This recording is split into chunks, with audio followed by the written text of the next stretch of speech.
Salam əziz tamaşaçılar, Çağdaş Azərbaycan gəncinin növbəti buraxılışı ilə qarşınızdayıq. Dünyada elə peşələr var ki, onların dəyəri illər keçdikcə daha da artır. Müəllimlik də məhz belə ali və məsuliyyətli peşələrdən biridir. Bizə ilk hərfi yazmağı, ilk hesabı aparmağı, biliyi sevərək öyrənmək məhz müəllimlər öyrədir. Müəllim sadəcə bilik verən deyil, həm də gələcəyi formalaşdıran, cəmiyyətin inkişafına töhfə verən insandır. Bugün isə sertifikasiya imtahanından yüksək nəticə göstərərək, uğuru ilə seçilən gənc müəllimlərlə tanış olacağıq. Onların bu uğuru aparan yoluna birlikdə nəzər salaq.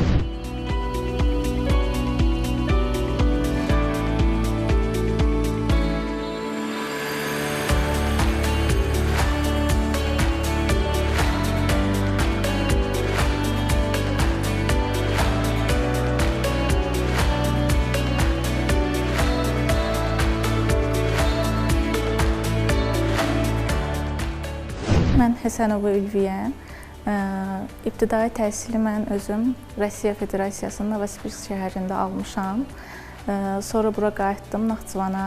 Naxçıvanda 11 illik məktəbi bitirdikdən sonra 2016-cı ildə Naxçıvan Müəllimlər İnstitutunun Pedaqoji fakültəni İbtidai sinif müəllimliyi ixtisasına qəbul olmuşam və 2020-ci ildə bu ixtisas üzrə məzun olmuşam.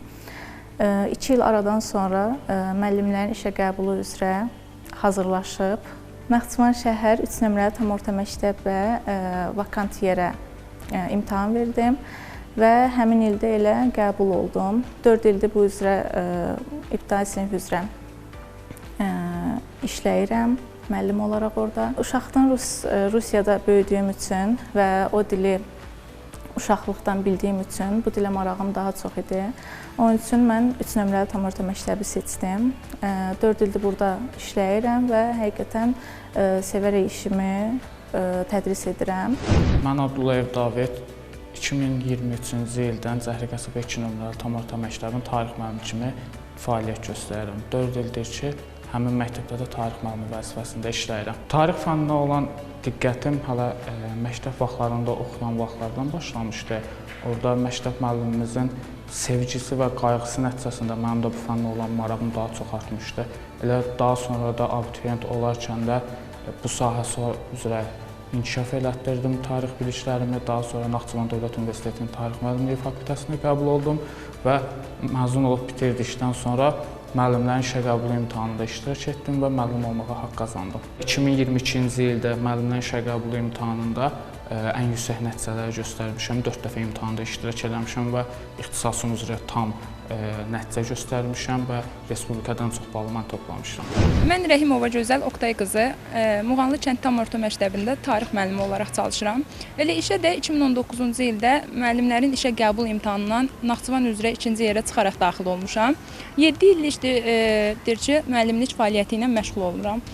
Müəllimlərin sertifikasiya prosesində 57 bal toplayaraq Muxtar Respublika üzrə 1-ci yerə keçdim tarix fənni üzrə.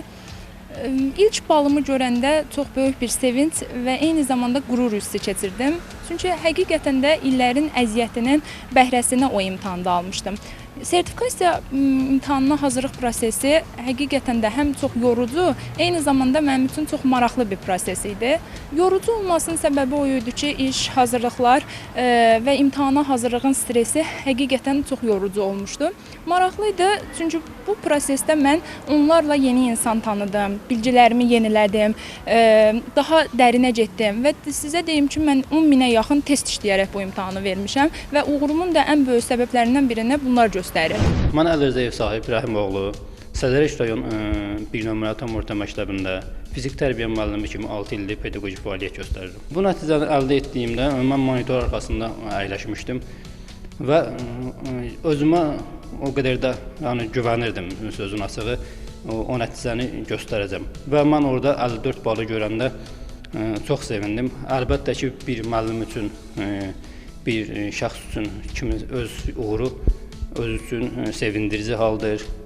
Digər müəllimlər üçün də yəni ki, bu sevindirici hal ola bilər ki, əgər bizim müəllim yoldaşımız bu nəticəyə gəlib bu balı toplaya bilirsə, biz də bunu eləyə bilərik. Sadiqov İlkin Yavəroğlu, Sədərək 1 nömrəli tam orta məktəbinin fiziki tərbiyə müəllimi artıq 6 ildir ki, pedaqoji fəaliyyətlə məşğul olurum. Müəllimlərin sertifikatlaşdırma prosesində yüksək nəticə göstərdiyimə görə sevinç hissi keçirdim. həm də mənim üçün bir motivasiya verici oldu. Çünki çəkilən əziyyətin bərhəsini görəndə adam daha da qürurlanır. Sualların çətinlik dərəcəsi də var idi, asan dərəcəsi də var idi. Mən inanıram ki, daim öz üzərində işləyən müəllim üçün çətinlik minimum dərəcədə yox kimi şeydir. Hər müəllimi uğura aparan yolu fərqlidir. Kimisi ilk cəhətdə yüksək nəticə əldə edir, kimisi isə daha çox çalışaraq məqsədinə çatır. Fərqli yolları birləşdirən isə ortaq bir amildir. Çalışmaq və inkişaf etməkdən vaz keçməmək. İyunun 25-i sertifikasiya imtahanına girdim və oradan əslində nəticəni daha yüksək gözləyirdim. Çünki özümə güvənirdim.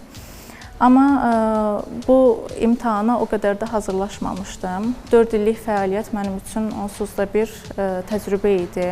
Və müəllimlik peşəsi elədir ki, sən daim öz üzərində işləməlisən, daim bundan maraqlanmalısan və həmçinin bu rus dilində olduğu üçün daim mütləq nələrsə araşdırmalısan ki, həm dili unutmayasan, həm də müəllimlik peşəsində səhvlərə yol verməyəsən. Çünki fərqli bir dil elədir ki, uşaqlara yad olan bir dildir və siz onu necə deyirsinizsə, uşağın yaddaşında o cürdə qalır. Onun üçün daim bunun üzərində işlədiyim üçün sertifikasiya müddətində o qədər də bir hazırlıq görmədim. Amma imtahandan çıxdıqda 51 balı həm sevindim, həm düşündüm ki, daha artığını edə bilərdim. Hətta imtahan yekunlaşdıqda özüm gözlərimi yumdum. Oradan nəzarətçilərdən xahiş etdim ki, mənə balımı desinlər. O qədər həyəcanlı idim. O proses həqiqətən çox stresli, həyəcanlı bir proses olmuşdu mənim üçün. Və düşünürəm ki, orada çaşdırıcı suallar da var idi, düşündürücü suallar var idi orada.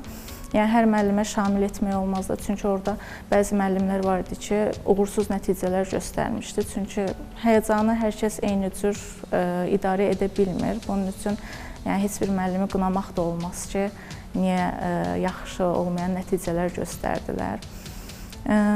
Amma oradan çıxdıqdan sonra onun həyəcanı, sevinci, qürur hissi tamam başqa idi. Şagirdlərim də həqiqətən çox sevinmişdilər, hər biri ayrı-ayrıcalıqda təbrik etmişdilər məni. Müəllimlərin işə qəbulu imtahanını bitirdikdən sonra 3 il müddət ərzində sertifikasiya imtahanlarına cəlb olunur bir müəllim, yəni gənc bir müəllim. Bunu ilk dəfə 56 balı görəndə həqiqətən çox sevincli bir duyğudur. Kimlərsə qeyd edə bilər ki, normal bir haldır. Amma bir müəllim üçün bundan üstün bir sahə ola bilməz. Çünki sən öz peşəndə, öz sahəndə peşəkarlaşmısan və fəaliyyətini daha da genişləndirməyə çalışırsan. Həm də ki, bu daha çox bilirsiniz necə, sən yüksək bal topladığından sonra öz sahəyə olan marağın daha da artır, daha da həvəslənməyə çalışırsan. Yəni, sertifikatlaşma bir növ müəllimin fəaliyyətində daha çox yol verir müəllimə, yenilikləri, innovasiyaları öyrənməsinə şərait yaradır. Sertifikatlaşma prosesinə hazırlıq mərhələsində ümumiyyətlə həm məktəb müəllimi olduğum üçün, məktəbdə dərs tədris elədiyimə görə, həm də ki, hazırlıq fəaliyyətim olduğu üçün, ixtisas cəhətdən o dərəcə çətinlik yaşamadım. Metodikanı isə bir müddətlik hazırlıqla, normal bir səviyyəyə gətirib çatdırmaq olurdu. Burada bir söz ifadə eləsəm daha doğru olar əslində. Heç bir uğur həqiqətən təsadüf deyil. Mən isə bu uğuru qazanmaq üçün öyrənməyi seçdim. Bir WhatsApp qrupu açdım və orada Azərbaycanın müxtəlif bölgələrindən onlarla müəllim iştirak edirdilər ki, orada müəllimlərimiz Gədəbəy var idi, Beyləqanlı, Şəkili, Bakılı, müxtəlif rayonlara elə bir Naxçıvan müəllimlərin biraz da inteqrasiya prosesi idi bu. Hər gün saat 21:00-da dərslərə başlayırdıq. Hamı həyəcanla o dərsi gözləyirdi ki, mən onları sual-cavab eləyəcəm və nəsə öyrədəcəm. Şükürlər olsun ki, bu imtahan prosesində həmin müəllimlərimiz də çox yaxşı nəticələr əldə elədilər. Hamı istədiyi balı topladı və istədiyi nəticəyə əldə etdi.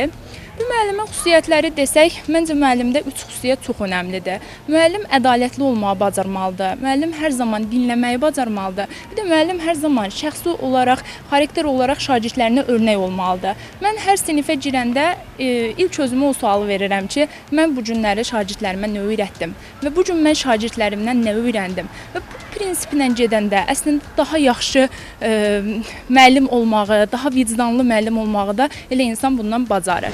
İmtahan çətin bir fəaliyyətdir. İmtahan hazırlaşma mərhələsində biz dərsliklərdən istifadə elədik. Əlbəttə ki, biz universitet həyatımızda bizim bir bazamız var idi. Bizim orada peşəkar müəllimlərimiz var idi. Əlbəttə ki, 6 il pedaqoji fəaliyyət göstərəndə biz yaşlı müəllimlərdən, bizdən böyük müəllimlərdən bir nəticələr əldə etmişik, onlardan görüb götürmüşük. Yəni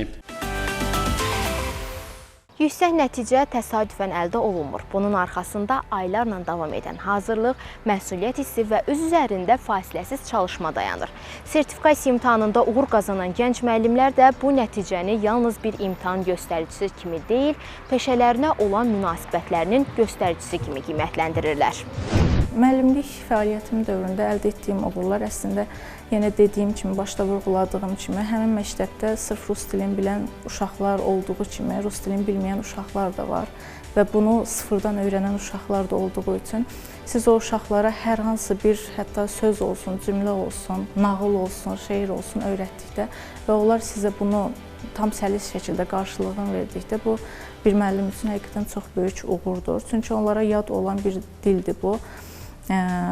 Uşaqlar sırf məktəbdə öyrənirlər. Hər bir valideyn də bu dili bilmədiyi üçün sadəcə məktəbdə öyrəndikləri ilə yetinirlər uşaqlar. Onun üçün də uşaqların bu bilikləri, bu biliyi sizə qaytarmağı həqiqətən böyük bir uğurdur mənim üçün.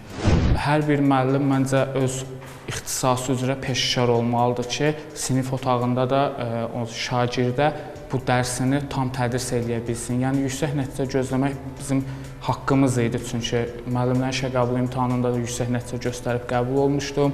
Yəni zənnimcə bir müəllim bu yüksək nəticəni əldə etməli idi. Yəni şagirdlərim həqiqətən məni imtahanın qarşısında, məktəbin qarşısında gözləyən şagirdlərim var idi ki, müəllim biz sizə həqiqətən inanırıq, gözləyirik ki, yüksək bal toplayasınız. Hal-hazırda Respublikanın müxtəlif universitetlərində təhsil alan şagirdlərim, abituriyentlərim vardı. Məsəl üçün, bu dövrdə Respublika Fənn Olimpiyadasında iştirak etmiş, yer tutmuş, nəticələr göstərmiş şagirdlərimiz mövcuddur. Akademiyalarda, daha sonra deməli müxtəlif universitetlərdə fəaliyyət göstərirlər. Müəllimliyə üçün motivasiyam əslində daha çox uşaqlıqdan başlayır. Bu biraz ailədən gəlmə bir şeydir. Çünki bizdə ailəmiz də ziyalı bir ailədir. Nənəm, babam müəllim olubdu və çox uşaq vaxtlarından, yəni sizə deyim ki, 3 yaşından artıq biz saymağı, hərfləri tanıyırdıq, hesabı bacarırdıq və bunun hamısını da bizə nənəm kibrit çöpləri ilə, nə bilim, qoz yarpağı ilə öyrədirdi. Ona görə də bu missiyanı da mən özümə yüklədim ki, mən də müəllim olacağam, mən də öyrətməyə başlayacağam. Yəni bu mənim hədəflərimdən biri idi və şükürlər olsun ki, bu hədəfimə də çatdım və hər zaman da ən yaxşısı olmağı, ən yaxşı müəllim, ən yaxşı öyrədici olmaq hər zaman həyat motivasiyalarımdan biri budur. Müəllim olmaq həqiqətən də gənc müəllimlərin, qabaqda müəllimlərin işə qəbulu imtahanı olacaqdır. Çoxlu işinə yeni başlayan gənc müəllimlər vardı.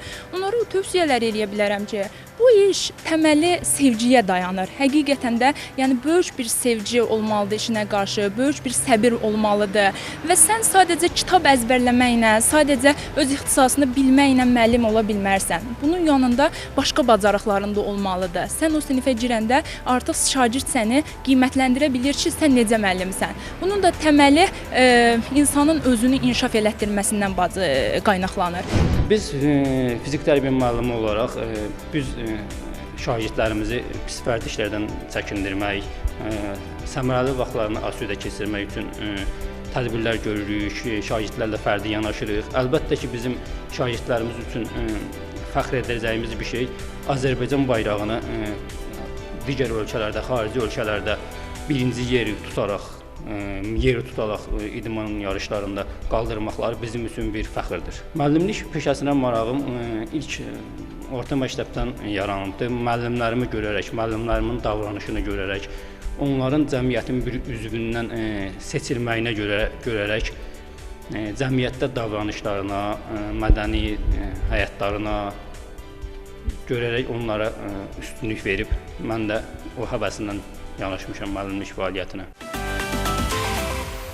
Müasir dövrdə müəllim yalnız dərs deyən deyil, daim yenilənən, öz bilik və bacarıqlarını artıran bir nümunədir.